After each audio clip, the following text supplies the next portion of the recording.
আমাদের দেশের রাজনীতিবিদরা, সব রাজনীতিবিদ না, আমি আগেই বলছি আমি রাজনীতিবিদদের প্রতি সর্বোচ্চ শ্রদ্ধা রেখে কথা বলি, তবে কিছু ভণ্ড রাজনীতিবিদ আছে, কথা কয় না, কিছু ভণ্ড রাজনীতিবিদ আছে, এরা এদেশের মানুষকে বোকা বানাইতে চায়, ভুলভাল বুঝাইতে চায়, নিজের রাজনৈতিক স্বার্থ সিদ্ধির জন্য, নিজের অন্যায় অপরাধের আকাম কুকামকে ঢাকার জন্য কি কয়, হুজুররা ক্ষমতায় আইলে, ইসলাম ক্ষমতায় আইলে এই দেশে কোনো হিন্দু বৌদ্ধ খ্রিস্টান থাকবে না, কোনো মন্দির আর গির্জা থাকবে না, সব শেষ করে দিব। আসেনি এরকম একটা অপপ্রচার ইসলামী দলগুলোর বিরুদ্ধে, হুজুরদের বিরুদ্ধে, ইসলামী সংগঠনগুলোর বিরুদ্ধে এরকম একটা অপপ্রচার আছে কিনা? আছে কিনা?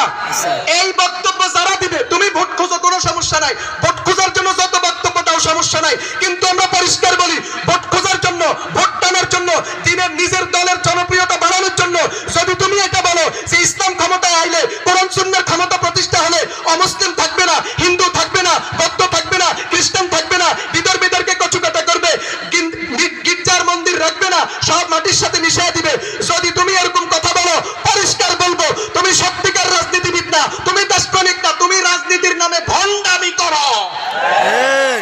দুটা জবাব নাও, এই প্রশ্নের দুটা জবাব নাও। কয় জবাব? এক নম্বর জবাব, আমাদের দেশে 24-এর শেষে দি বন্যা গেছেনি? গেছেনি? বাংলাদেশের 54 বছরের ইতিহাসে এত ত্রাণ, মানুষের ঘরে যাওয়া, ফেডে যাওয়া, পকেটে যাওয়া 54 বছরের ইতিহাসে আর হয় নাই। কথা বলেন ঠিক না বেঠিক? 54 বছরের ইতিহাসে বন্যার রিলিফ, তারপরে ত্রাণের টিন, ত্রাণের চাল, ত্রাণের গম, রাস্তার বাজেট সব নেতাদের পকেটে গেছে, রাঘব বোয়ালদের ফেটে গেছে, কথা কয় না?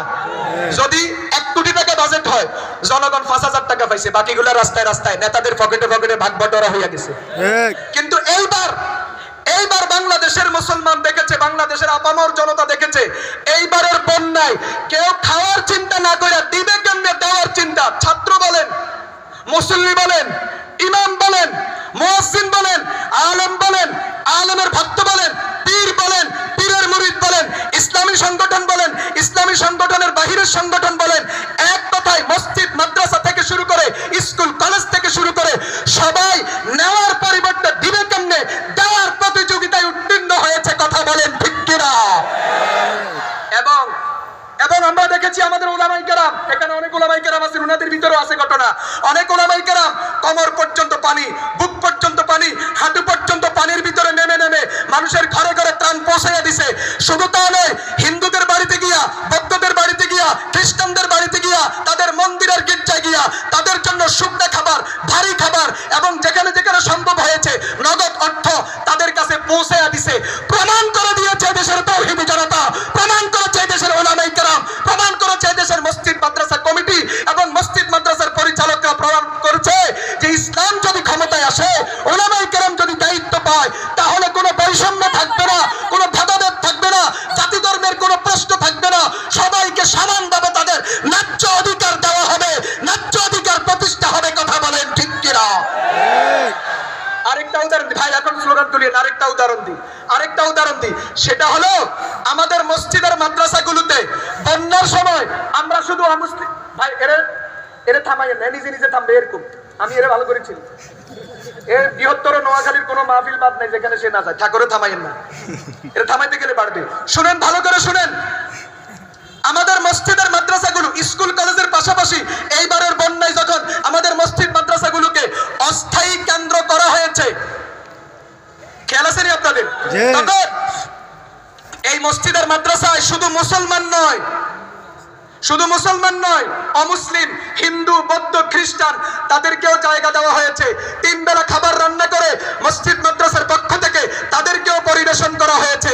হিন্দু আর মুসলিমের কোনো ভেদাভেদ করা হয় নাই, নারী পুরুষের কোনো ভেদাভেদ করা হয় নাই।